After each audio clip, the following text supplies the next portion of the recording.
ተማሪ ዜናዎች አሉ ግን አሁን መስመር ላይ ኮሎኔል መኮንን ተስፋ ስላለ ወደ ኮሎኔል መኮንን ተስፋ አልፋለሁኝ። ጤና ይስጥልኝ ኮሎኔል። ጤና ይስጥልኝ ፋሲል፣ እንዴት ዋላችሁ? ናዲያ እንዴት ዋልክ ወንድማችን? ሰላም ነኝ። እስቲ በአዛ እንጀምር። ያለው ተጨባጭ ሁኔታ ምን ይመስላል? አሁንም ብዙ ነገሮች ግልጽ አይደሉም። በእውነቴ ነው የምልህ። ሁሉም የተለያየ አመለካከት ነው የሚሰነዘረው። እንደዚህ ሆኗል። ግልጽ አይደለም ያለው ሁኔታ። ባለፈው ሳምንት እንዳልኩ ነው አንድ ደስ የሚለው ነገር ብዙ ነገር ስለማይወጣ ጥሩ ስራ እየተሰራ ነው ማለት ነው። ስለዚህ ይህ ነገር እንዳለፈው ሳይሆን ዲሲፕሊን በተሞላበት ሁኔታ ከሰሩ በኋላ ማስታወቅ እንጂ ለመስራት እንሞክራለን ተብሎ የሚነገር ነገር ተረቱ ነው ቀርቷል። ለዛም ነው ሐማስ እንደ ድርጅት እስካሁን 1 አመት ከ8 ወር መሳሪያውን ጥሎ ያልፈረጠጠው። ስለዚህ ኤታማዦር ሹም የሚመሩት መከላከያ ኃይል በአሁኑ ሰዓት ደህና ስራ እየሰራ ነው። ብዙ ነገሮች አይወጡም። በመከላከያ ቃል አቀባይ በኩል የሚወጣውን መረጃ ህብረተሰቡ መውሰድ አለበት እንጂ እንደ ድሮው ማንኛውም ሰው እየወጣ እንዲናገር ከልክለዋል። ይሄም ጥሩ ነገር መስሎ ይታየኛል። ግን ያን ካልኩ በኋላ በአሁኑ ሰዓት እንዳልኩ 5 ክፍለ ጦሮች አሉ። እነዚህ ክፍለ ጦሮች አንደኛ የሐማስ ያለባቸውን ቦታዎች እየፈተሹና እየመረመሩ መሳሪያዎችን እያወደሙ ዋሻዎችን እያወደሙ፣ በሌላ በኩል ደግሞ ትልቁ ስራው በአሁኑ ሰዓት ያው እንደምታውቀው የሰብአዊ እርዳታ ማከፋፈል ሁኔታ ስለሆነ የሰብአዊ እርዳታው ባለፈው እሁድ መሰለኝ የጀመረው ትንሽ ችግር ነበረበት። የአዛዝ ሙሉ በሙሉ መጥቶ የአሜሪካ ተቋም የሚያከፋፍለውን መደብሮች አንዳንድ ችግሮች ተፈጥረው ነበር። ወዲያው ግን እዚህ ላይ ለቋርጠ እንዳይቀርታ ትላንትና ቪዲዮዎች የተለቀቁት ስናይ የአዛ ወጣቶች ትራምፕንና ናታንያሁን እናመሰግናለን እያሉ ነው እርዳታ ስለመጣለን። ትክክል። ያ ግን የመጀመሪያው ግርግር ያየው በሐማስ ጦር ኃይሎች ሐማስ ቴሮሪስቶች ህዝቡን ቀስቅሰው ወደዛ መደበር አንዳንድ ነገሮችና ይህ ሰብአዊ እርዳታ በትክክል ዲሲፕሊን በተሞላበት ደረጃ እንዳይከፋፈል ትልቅ ጥረት አድርገዋል። ሌላው ቀርቶ የሲኖትራኮችን ሊገቡ ሲሉ የቀሙበትም ጊዜ ነበር። ያ ቀርቶ በአሁኑ ሰዓት ሌላ ስራ ተጀምሯል። የአሜሪካው ተቋም 2 መደበሮችን በራፊያ ውስጥ መድብሮ እያንዳንዱ ቤተሰብ እየመጣ የሚገባውን እየተቀበለ እየሄደ ነው። ሌላው በጣም በሚገርም ሁኔታ ትናንት እንኳ ሐማስ ዶቄት ያከማችባቸው የነበሩ መከማቻዎችን የሐማስ ህዝብ የአዛዝ ገብቶ ቀምቷል። ይሄ የሚያሳየው ሐማስ እንደ ድርጅት እንደ ቴሮሪስት በሐማስ ላይ ግዛቱን እያጣ ነው ማለት ነው። ስለዚህ በአሁኑ ሰዓት በዛ በኩል የሚደረገው ጥሩ ስራ እየተሰራ ነው። ዛሬ ተጨማሪ 1 መደብር በአሜሪካ ጦር ኃይል የሚመራ በተለይ ለጽፎን አዘ የሚሰጥ ለሰሜን አዛ የሚሰጥ በኑጥራት ኮሪደር በሚባለው 1 መደበር እንደገና ተከፍቷል። ይህም ደግሞ ለሰሜን አዛ ያሉ ንጹሃን ህብረተሰቦች ልክ እንደ ደቡቡ አዛ ሰብአዊ እርዳታ ይቀበላሉ ማለት ነው። ስለዚህ ይህ ሰብአዊ እርዳታ በዚህ ተቋም ከተከፋፈለ ሐማስ ይሄን ትልቅ ሀብት የሚያከማችበትን ከተቀማ ሐማስ እንደ ድርጅት እየሞተ ነው፣ እያለቀ ነው። አንድ የቀረው እንግዲህ ድርድር የሚለው ብቻ ነው። ይሄን ድርድር ለማራዘም የሚያደርገው ጥረት ለየት ያለ ነው። በአሁኑ ሰዓት የተለያዩ ዊትኮፍ ያቀረባቸው መስፈርቶች አሉ። እነዚህ መስፈርቶች የሚሉት እና ሐማስ ራሱ እንደተናገረው ከሆነ መጀመሪያ በ2 ሳምንት ውስጥ 10 በህይወት ያሉ የታገቱ ወገኖችን እና 18 አስከሬኖችን መልሳለሁ በ2 ሳምንት ብሏል። መከላከያ እና የእስራኤል መንግስት በአሁኑ ሰዓት ሙሉ በሙሉ የታገቱ ወገኖቻችን እስካልመጡ ድረስ ጦር ኃይል ወይም መከላከያ ቦታውን ትቶ አይወጣም እያለ እየታገለ ነው።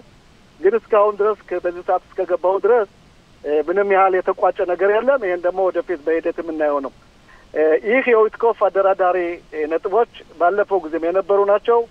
በአሁኑ ሰዓትም ቀርበዋል። ተመልሶ ሐማስ አልቀበልም ካለ በኋላ ብዙ መስፈርቶችን ካቀረበ ነገሮችን ለማንኮላሸት ከሞከረ በኋላ ዛሬ ግን መዳከሙን አይቶ ምናልባት ትራምፕ መንግስት ይሄን ድርድር ተቀብዬ ይሄን ነገር አደርገዋለሁ ካለኩኝ መከላከያ ወይም የእስራኤል ጦር ኃይል ከአዛ ውስጥ ለቆ ሲወጣ እንደገና እንሰራራለሁ የሚል መርሆ ተመርግዞ ነው።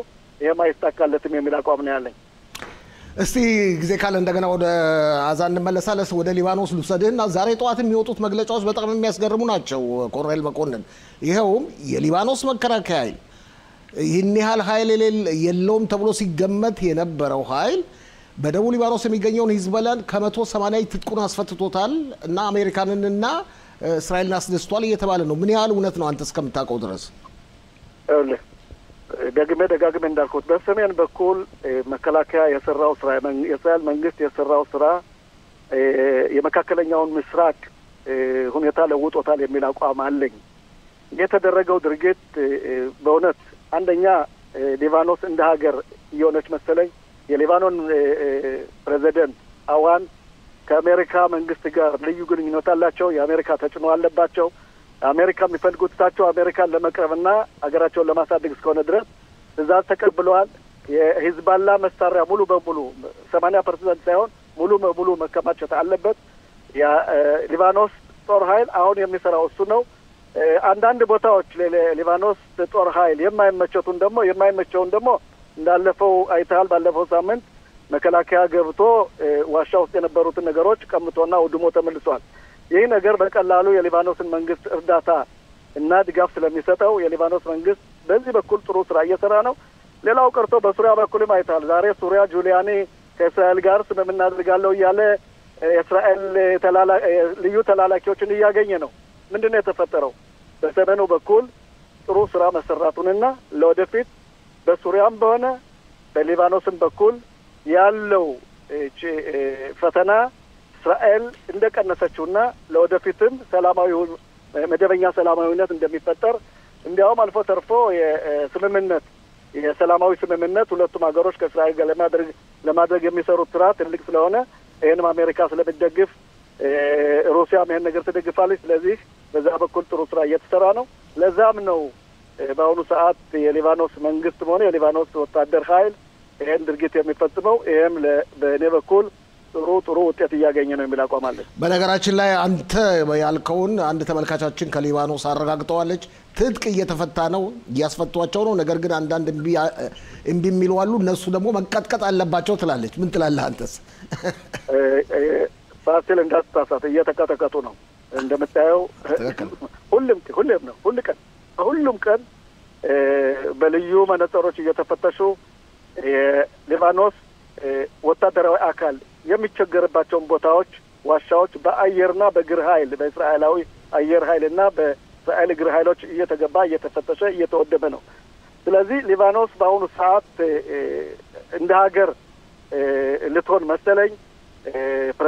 ፕሬዚደንቱም ይሄን ስራ ነው የሚሰሩት። የሊባኖስ ህዝብም ይሄን ነው የሚፈልገው። የሊባኖስ ህዝብ ይሄን ብቻ ነው የሚፈልገው። በቃው ጦርነት ይበቃዋል። ጦርነት ሂዝባላ ሊባኖስን ቁልቁል መውሰድ ብቻ ሳይሆን የሊባኖስን ህዝብ ድባቅ መስርቶታል ማለት እችላለሁ። አሁን ግን በእስራኤል ጦር ኃይል እርዳታ፣ በእስራኤል መንግስት እርዳታ የሊባኖስ ህዝብ ነጻ እየወጣ ነው። ሊባኖስ ከዓለም የምታወቅ እንደ ቤሩት ያለች ከተማ ያሉባት እንደ ፓሪስ የምትባለው በመካከለኛው ምስራቅ ተመልሳ ፓሪስ እንድትሆን የሁላችንም ምኞት ነው። ይሄም መሆን አለበት። እስቲ ወደ ሱሪያ ልውሰድና ኮሎኔል መኮንን፣ በተለይ አንተ አዛን በሚገባ እንደምታውቀው ሁሉ ማለት በዛ አካባቢ እንዳገለገልክ ሁሉ በሰሜኑ በሊባኖስም አካባቢ በጎላንም አካባቢ አገልግለሃል። አንደኛ ስውር የሆነ ድርድር በጁሊያኒና በእስራኤል መካከል እየተካሄደ ነው ይባላል። ዛሬ በሚገርም ሁኔታ አሜሪካ በአዲስ መልክ ኤምባሲዋን ደማስቆ ውስጥ ከፍታለች። ይኸውልህ በስውር የሚደረግ ነገር ቀርቷል። በአሁኑ ሰዓት የእስራኤል መንግስት ልዩ ተላላኪ ከጁሊያኒ ጋር ተገናኝተዋል። ይህ የሚያሳየው ሱሪያ ወደ ሰላም መፈለጓና ሰላም እንደሚያስፈልጋት የአልጁሊያኒ የአውሮፓንና የአሜሪካን ድጋፍ ስለሚያስፈልገው ግልጽ በሆነ ሁኔታ መቃብ የተደረገበት ወይም ማዕቀብ የተደረገበት ተለቆለታል። በአሁኑ ሰዓት አልጁሊያኒ የሚፈልጉት የእስራኤልን መንግስት ጋር ድርድር አድርገው ሰላም መፍጠር ነው። እንዲያውም በአሁኑ ሰዓት በሰሜን ሱሪያ የሚገኘውን ጦር ኃይል ይቆይ እያሉ እየጠየቁ ነው። ያም ራሳቸውን የሚያጠናክር ነው። አንዳንድ ተባራሪዎች በዛ በኩል እንዳይመጡና በተለይ በሰሜኑ በኩል ባለው በኢራክና በጆርዳን ያለው ወደብ እንዲጠበቅ ብቻ እሳቸው ትእዛዝ ሰጥተዋል። እንደምታየው በእስራኤል ጥንክርና በእስራኤል ማስጠንቀቅ አልጁሊያኒ በአሁኑ ሰዓት ከድሩዚዎች ጋርም ሰላም መፍጠር ጀምሯል። ስለዚህ በዛ በኩልም ጥሩ ስራ እየተሰራ ነው። በተለይ ደግሞ ግልጽ የሆነ የሰላም ስምምነት በእስራኤልና በሱሪያ መደረጉ በአልጁሊያኒ መደረጉ በጣም የሚደነቅ ነው። በዚህ ቅጥፈት መሰራቱ ግን በጣም ይገርማል። ይሄም ይስተካከልን ነው ምለው። ሆስፒታልም ተከፍቷል እየተባለ ነው። አንተ የእስራኤል መከላከያ ኃይል በደንብ ታውቀዋለህ። ብዙ ጊዜ ሆስፒታል የተከፈተው እንግዲህ ሲጀመር የዛሬ 8 ዓመት በሱሪያው ጦርነት በነበረው ላይ ኩኔታ በሚባለው የእስራኤል መንግስት ትልቅ የሆነ የሜዳ ሆስፒታል ከፍቶ ነበር። በጦርነት የተወጉ ወገኖች የሱሪያ ዜጋዎች ያክምና ከሱ በላይ የሆነውን ብዙ ጉዳት የደረሰባቸውን ወደ እስራኤል ሆስፒታሎች መጥቶ አሳክሟል። ይሄም የተለመደው ይሄም ይቀጥላል። በአሁኑ ሰዓት የሱሪያን ህዝብ ለመታደግ እስራኤልም ትልቅ ጥረት እያደረገች ነው። ሆስፒታል ብቻ ሳይሆን አንዳንድ ቴክኖሎጂ ካርዳዎችና የመረጃ ተቋማት ጭምር ከዚህ ውስጥ ተጨምረው እየሰሩ ነው ማለት እችላለሁ። እስኪ ለማጠቃለያ እየተመለስኩ ነው። አንድ ደቂቃ ተኩላለን። ወደ አዛል መልስህና እንግዲህ ብዙዎቻችን እንደምናውቀው ሐማስ የሚተነፍሰው በታጋቾች ሳምባ ነው። አሁን ያለው ሁኔታ ወዴት ያደርሰናል ብለህ ትገምታለህ? አስቀድሜ መናገር አልፈልግም። ነገሩ እስካሁን እነዚህ መስፈርቶች ለእስራኤል መንግስትም ቀርበዋል። ሐማስ ይህን ነገር ይቀበላለሁ ብሏል። አስቀድሜ መናገር ግን አልፈልግም። ሐማስን ስለማላምነው ነው። እስራኤል መንግስት አምነዋለሁ። ሐማስ ግን አሁን የተናገረውን ደግሞ ስለማይመልስ ይህን ነገር አስቀድሞ መናገር መነይበት እንዴት ነው ፕሬዲክት ማድረግ ስለማይቻል በዛ በኩል ይህን ነገር እስኪ 2 ቀን 3 ቀን ታግሰን እንየው። ድርድሩ ተሳክቶ የታገቱ ወገኖቻችን 18 አስክሬኖችና 10 በህይወታቸው ያሉ ታጋቾች በ2 ሳምንት ከተመለሱ ከዛ በኋላ ይህ ድርድር የሚቀጥልና ሙሉ በሙሉ 20 ነፍስ ያላቸው ታጋቾቻችን እንዲመለሱ በሙሉ 58ቱ አስክሬኖች ተመልሰው መከላከያ አዛን በደህንነት እየጠበቀ የአዛን ህዝብ የአዛን ምድር ለአዛዊ ትቶ መውጣት አለበት የሚል አቋም ነው ያለኝ። ግን አንድ ነገር ጠይቀኝ ነበር። አንድ ሌዘር የሚባለው የእስራኤል ሲስተም ያወጣችውና ያመረተችው አዲስ ጸረ ድሮንና ጸረ ሚሳኤል በዓለም ለመጀመሪያ ጊዜ ኦኬ። አዎ እስካሁን ድረስ ይህ የሌዘር ሲስተም በእስራኤልም ለህዝቡ አይታወቅም ነበር። ይህ ድርጊት በዚህ ጦርነት ተፈትኖ የእስራኤል የመከላከያ ፋብሪካዎች፣ ቴክኖሎጂዎች፣ ኢንጂነሮች የተሳተፉበት ከ2018 ጀምሮ ሙከራ የተደረገበት በአሁኑ ሰዓት ሌዘር የሚለው እንዴት ነው ብዙውን ጊዜ የምናውቀው በሆስፒታሎች የሚሰራ በአንዳንድ ተቋማት ጨረር እኮ ሌዘር በጨረር ነው። በጨረር የሚሰራ ይህ ሌዘር ለየት የሚያደርገውን አንደኛ ድሮኖችን ማውረድ የሚችልበት ቀጥታ በአየር ላይ እንደ ቀስተ ደመና ተወንጭፎ ሙቀት ካገኘ በኋላ ያን ሙቀት ሄዶ መበየድ ነው። በበየደበት ሰዓት በአየር ላይ እነዚህ ድሮኖች ይፈርሳሉ፣ ይወድቃሉ። ስለዚህ በአሁኑ ሰዓት ይህ ድርጊት የተጀመረው የአዛን ፊኛዎች በድሮ እንደምታውቀው ከሆነ አዛ ላይ በ2018 እና በ2021 ድረስ ፊኛዎች ሲፈነዱ ነበር ወደ እስራኤል ሀገር እየተላኩ ብዙ ሰፈሮች ተቃጥለዋል። በተቃጠሉበት ሰዓት መከላከያ ባዘዘው መሰረት እነዚህ ኢንጂነሮችና ቴክኖሎጂካል የሚሰሩዎች አንድ ነገር እንዲፈጠር ከወሰኑ በኋላ በዛን ሰዓት የተሞከረው ሙከራ በአሁኑ ሰዓት አድጎ ተመንድጎ በልዩ በሆነ ቦታ ከበድ ባለ ሁኔታ ይህ ሌዘር በአየር ላይ ተወንጭፎ ድሮኖችን አየር ላይ ማውደም ጀምሯል። ይህም በአየር ኃይላችን ውስጥ ልክ እንደ ኪፓት ባርዜልና ኪፓት ባርዜልን መለወጥ የሚችል ኪፓት ባርዜል ለምሳሌ ኪፓት ባርዜል አንዱ ጥይት $50,000 ነው የሚያወጣው።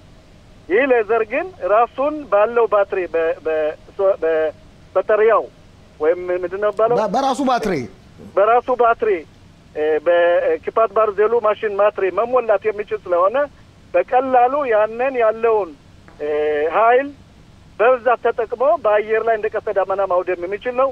ይህም ደግሞ ለእስራኤል ልዩ ልዩ ልዩ የምስራች ነው። ኢኮኖሚ አቅሟን ይቀንስላታል። የወደፊት የትም ቦታ የሚመጡ በተለይ በሊባኖስ ቦታ የሚመጡ አጫጭር ቦታዎች የሚመጡትን በቀላሉ ማክሸፍ የሚችል ነው። ለወደፊት ደግሞ በየመን የሚመጡትን ወይም በሁቲ የሚላኩትን የመቆጣጠር ችሎታ ይኖረናል የሚል አቋም አለኝ። ይህ ለእስራኤል ትልቅ የምስራች ነው ማለት እችላለሁ። ኮሎኔል መኮንን ተስፋ የወታደራዊ ዜና ተንታኛችን በጣም አመሰግናለሁ። መልካም ቀን እመኝልሃለሁ። በጣም አመሰግናለሁ።